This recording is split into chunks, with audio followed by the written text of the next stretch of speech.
For us, the primary question is, why did Jesus overturn the tables in the temple? We were both raised with one explanation and have come to believe another one entirely. I'm not as practiced at this as Sara is, so maybe a little sympathy. We'll see how this goes. I just foibled over the word table. You can probably hold up to that bar. I'll give it my best, and I'll try not to read your parts. A man named Rabbi Hillel was said to live an extraordinarily long life, born around 110 BCE, about a century before Jesus' birth, and lived into Jesus' early years around 10 to 20 CE. His primary rival in thought was Shammai. Once, they say, a Gentile approached Hillel and Shammai and challenged them to explain the Torah to him while he stood on one foot. Shammai dismissed the man. Sound familiar? Hillel accepted the question, but gently chastised the man by responding, "What is hateful to you, do not do to your fellow. This is the whole of the Torah. The rest is the explanation. Go and learn." If this brings to mind anything Jesus said, I don't think it is a coincidence. The Gospel of Mark records an episode that rings similar to that experienced by Shammai and Hillel. This happens during the testing of Jesus' teaching and authority in the days that followed the temple episode that my mother-in-law Joan read a few moments ago. In it, Jesus was asked which commandment is the greatest. Jesus answered that the Shema, this morning's Deuteronomy passage, love God with all your heart, soul, mind, and strength, is the greatest. And loving our neighbor as ourselves, this morning's Leviticus passage, read by my mother Elizabeth, is the second greatest. These commands are at the heart of how Jesus understood God's nature, one of love, justice, and compassion. And they are central to the individual and collective ways in which we are to live out our lives. They are also going to be central to why Jesus was at the temple on the last Monday of his life. In order to explain this, let us provide a little more context. Jesus lived from around 4 BCE to around 30 CE. He was raised in Galilee, an area that had been recolonized by faithful Jews and was an impoverished backwater of the Roman Empire. In particular, he grew up in Nazareth, a tiny village that was 4 miles from the city of Sepphoris. Sepphoris had been part of a revolt against the Roman Empire in 4 BCE in response to the death of Herod, who had brutally oppressed everyone under his reign. In response to the revolt, the empire had sent in legions of troops to reconquer the city, leveling much of it and selling those who had led the revolt into slavery. So did you notice? Approximately the year Jesus was born, the city under whose shadow he was raised was leveled by the empire. It's even likely that his father's work was in rebuilding the city. That revolt and its aftermath would have infiltrated his consciousness in ways similar to kids born in 2001 in New York City. The Roman Empire was an empire in all the traditional ways that empires are empires. It existed to extract wealth from the people it conquered in order to give the wealth to the powerful elites. In his book, Jesus, Uncovering the Life, Teachings, and Relevance of a Religious Revolutionary, which was chosen by the Intersectional Justice Committee for our January book discussion, Marcus Borg refers to the Roman Empire as a pre-industrial agricultural domination system. Domination systems emerged around 5,000 years ago when humans figured out how to produce metal and domesticate animals. at roughly the same time. Domesticating animals enabled larger-scale agriculture, and thus agricultural surplus and larger-scale societies. Surplus also meant enabling the existence of wealth, which, when combined with larger societies, led to motivation for domination at a larger scale. Pre-industrial agricultural domination looked something like devising systems through which taxation enabled wealth to flow upwards, thus causing people to live on the edge of subsistence, and not just poverty, but indentured servitude and slavery. In other words, virtually everyone who wasn't part of the elite was a peasant. Agriculture, and thus land, was a family's primary source of productivity. A bad year for crops could lead to debt and subsistence. It was all but impossible, and once debt had been entered into, it was all but impossible to produce enough to pay off debt. As little as one bad year for crops could lead to debt, potentially the loss of your land and indentured servitude in which you were working the same land, but someone else owned it and gained the productivity from your land and your labor. As little as 2 or 3 bad years could lead to loss of land and slavery. In the system Jesus lived under, wealth was thus derived from farming, and the wealth flowed up to the ruler and his aristocrats. In fact, between 1/2 and 2/3 of all production ended up in the hands of the elite, 1 to 2% of the society, making them very wealthy.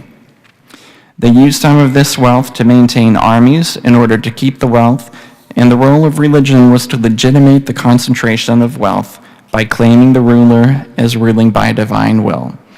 Some of this should sound familiar from either history or the newspaper.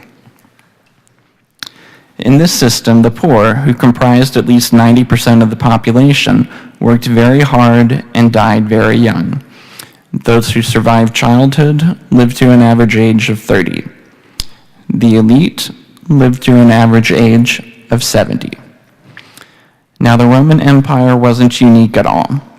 This was exactly the same domination system that the Proto-Israelites had encountered in Egypt, and from which they had experienced God leading them into freedom. This was also the same domination system that their own kings had often attempted to implement, although their kings were kept in check a bit by the prophets constantly calling them out. This system was well known, but stood in marked contrast to the world as envisioned by God, shared by Moses, articulated by the prophets, and sought by the people. The vision laid out in the Torah starts by giving each family access to their own land to farm. It's designed carefully, intended to prevent any system where a group of people could economically dominate any other people, and thus intended to prevent a situation where a peasant class could exist and be dominated.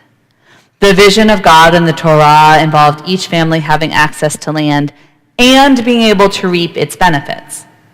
The vision of God in the Torah requires making food accessible even to the widows, orphans, and foreigners who were exactly the people who wouldn't have any access to land. The vision of God in the Torah requires sharing 10% of food production in order to both feed the priests and feed the hungry. The vision of God in the Torah aims to keep society level so that no one dominates and no one is dominated, which was the faith of the Jews. And that is the faith that the temple was built to support. The temple stood as a symbol of the faith, as a way to remember the faith, and as a way to enact the faith.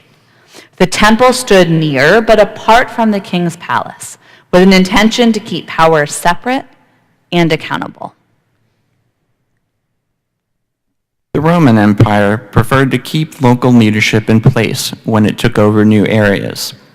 However, it made the leadership accountable to the empire and required that the leadership do the work of gathering up the wealth of the people to pay its taxes. Furthermore, it replaced local leadership as it deemed necessary to maintain stability and keep the money flowing upward. To be clear, this means Rome appointed the high priest, and the appointment lasted only so long as Rome was pleased with him. From 6 CE to 66 CE, a period of 60 years, Rome appointed 18 high priests. The Roman Empire wasn't stupid. It knew that the real power in Israel by the time of Jesus was in the temple. There hadn't been a monarch in centuries. The power that the temple derived from its function and symbolism as a centerpiece of living out God's vision for a just society was thus co-opted for the sake of the domination system and its insatiable hunger for greater wealth. Thus, the temple that stood as an emblem and reinforcement of God's justice and compassion was co-opted by the pre-industrial agricultural domination system of the Roman Empire. The temple, meant to function as an equalizer, a seat of prayer and the home of the priests who taught what God's vision was. The temple, by the time of Jesus, was being used to extract wealth from the peasants for the benefit of the already wealthy. Jesus, after his upbringing as a peasant near the aftermath of a revolt, had a particularly high awareness of this system and its brokenness. He was interested in breaking the perceived power of the temple, which would decrease or maybe even break its usefulness to those in the domination system who wanted to abuse the power. Which brings us to today's story. Many Christians, when they think of the seminal moment in Jesus' life and career, probably think of the resurrection. In contrast, I understand this story, the story of the indictment of the temple, to be the seminal moment of Jesus' career. In the version we read in Mark, Jesus and his followers enter the temple and begin what I would recognize as a disruptive act. They knock over the tables and throw out the vendors and the money changers. For most of our lives, we've probably heard this story in a similar way to the summary provided by biblical scholar N.T. Wright in his book, Mark for Everyone. He quotes, "Many people have thought that Jesus was simply protesting against commercialization. On this view, he only intended to clean up the temple, to stop all this non-religious activity and leave it as a place for pure prayer and worship." Sound familiar? It's how we were raised. In Marcus Borg's book, he reminds us that the courtyard of the temple was 40 acres. That simple fact gives us reason to question the narrative we've been taught. To create a notable disruption within a space that large would require intentionality and a plan, and more than one person. Which suggests that this could not have simply been a temper tantrum response to commercial activity, and therefore opens the question even wider. Why would Jesus have planned a disruption at the temple? But first, was this really a disruption? Through Sarah's Subversive Women of the Bible sermon series, we've been talking about subversive actions for months. And this is classic subversive activism 101, staging a disruption. Mark affirms this by sandwiching the story in between the two halves of the fig tree story, using the fig tree as a symbol for the temple. In that story, the morning before the temple episode, as Jesus and his followers are on their way to the temple, Jesus notes that a fig tree has not produced any fruit, and he curses it. Never mind that figs were out of season. The NRSV version of the Bible titles the concluding section, "The Lesson from the Withered Fig Tree." In it, when they pass by that fig tree the morning after the temple disruption, the tree is already dead. N.T. Wright explains, but Mark makes it clear by placing the temple incident within the two halves of the fig tree story that he sees Jesus' actions as, again, a dramatic acted parable of judgment. This was Jesus' way of announcing God's condemnation of the temple itself and all that it had become in the national life of Israel. In other words, Jesus judges the tree and it dies.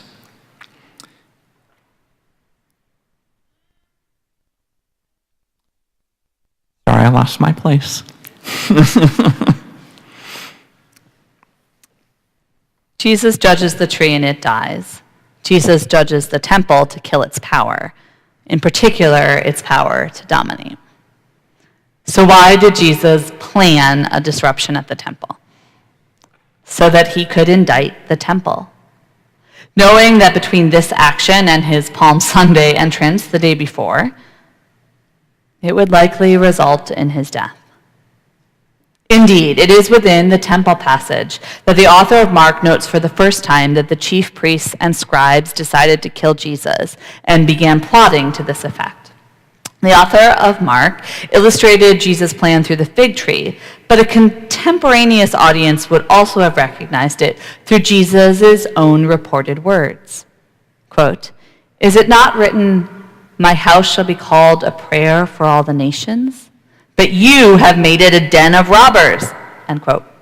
Marcus Borg helps us to better understand these references, explaining them as a combination of Isaiah 56:7, the temple is a house of prayer for all nations, the all nations being super significant because it's not just Israel, and Jeremiah 7:11. The latter is part of what is called Jeremiah's temple sermon, in which, according to Borg, Jeremiah warned that it would be destroyed unless those who worshiped there began to practice justice. Earlier, that passage reads, "If you truly amend your ways and doings, if you truly act justly with one another, if you do not oppress the alien, the orphan, and the widow, or shed innocent blood in this place, and if you do not go after gods to your own hurt, then I, God, will dwell with you in this place." Borg goes on. Then, still speaking in the name of God, Jeremiah said, "Has this house, the temple, which is called by my name, become a den of robbers in your sight?" The phrase in Hebrew suggests not just thievery, but robbing with violence. In what sense had the temple become a den of robbers, a cave of violent ones? In Jeremiah, the meaning is apparent. It was a den of robbers precisely because it had become the center of an oppressive system that did not practice justice, but exploited the most vulnerable in society. It was an indictment of the powerful and wealthy elites of his day, centered in the monarchy and temple. Their everyday injustice made them robbers, and they thought of the temple as their safe house and place of security. Thus, when Jesus called the temple a den of robbers, he was not referring to the activity of the money changers and sellers of sacrificial animals. Rather, he indicted the temple authorities as robbers who collaborated with the robbers at the top of the imperial domination system. They had made the temple into a den of robbing and violence. Jesus' action was not a cleansing of the temple, but an indictment of the temple. The teaching explains the act. Indeed, it was the reason for the act. End quote. So that's why Jesus planned a disruption of the temple. That's why it was worth it to him to accept the consequences of having publicly indicted the temple and its authority. Fairly serious consequences. We no longer live in a pre-industrial agricultural domination system, obviously. Now we live in a post-industrial, non-agricultural domination system. The rules are both different and the same. The work of the many is still used to enrich the few, although we have new ways of blaming the many for not being wealthy themselves. Our domination system is dependent on racism, sexism, transphobia, heteronormativity, xenophobia, and all other kinds and ways of dehumanizing God's beloved people. Our domination system falls apart when we look at each other, no matter what the difference is, and see another human being, a beloved person of God, worthwhile and worth listening to. However, it is not just that we are called to do this individually. Like Jesus, we need to pay attention to how our institutions, including our faith traditions, are being systematically used as part of a domination system. And then, if we want to follow Jesus, we need to disrupt the system. It turns out that the temple cleansing is not, as many of us thought, the one counter-example to an otherwise calm and loving Jesus. I hear that a lot. The story is the epitome of Jesus loving God's people. It is Jesus loving God's people enough to upset the system, to give them a chance, even when it would inevitably lead to his own death. Today, we are similarly called to disrupt. It may or may not involve dramatic acts of disruption.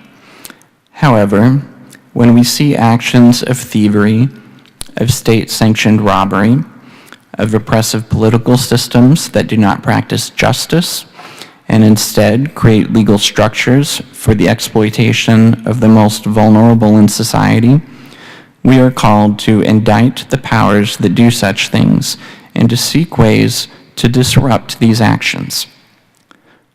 Look for the ways in which you can step outside of your normal behaviors in order to dramatize, shed light on injustice, and indict the powers behind it. Look for the ways in which you can step outside of your normal behavior and in order to advocate for the vulnerable, the marginalized, and exploited. Most importantly, look for the ways in which you can work collectively and organize in order to address the systems that marginalize and exploit the vulnerable.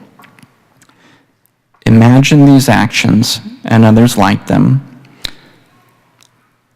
Sit with whatever discomfort these thoughts may bring. Pray over how you are called to respond.